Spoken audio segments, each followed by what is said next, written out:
Alam nyo ba, around 20 to 30% lang ng taon nagpapakita ang Mount Fuji? At ang swerte natin guys, kasi nakita natin siya in its full glory. For your reference, April 6 ako nagpunta. On this day, full bloom din ang cherry blossom sa Tokyo. We booked the Mount Fuji Instagrammable tour on Klook. You can use my promo code DaveGinoKlook for your tours and activities. From Tokyo, included na sa package yung bus going to the locations where we'll see Mount Fuji.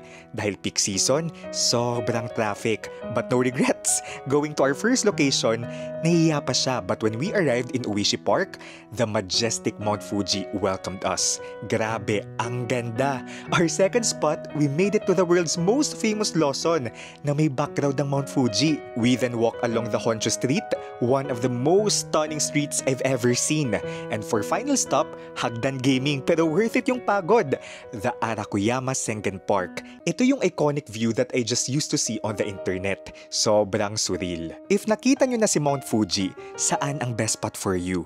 If you guys will travel to Japan, redeem the 15% off code for Japan Tours and 8% off code for Universal Studios on my Klook Creator Shop. Just search Dave Gino's Creator Shop on Klook and redeem all those promo codes available. You can also click the link in the comments. Enjoy your trip, guys!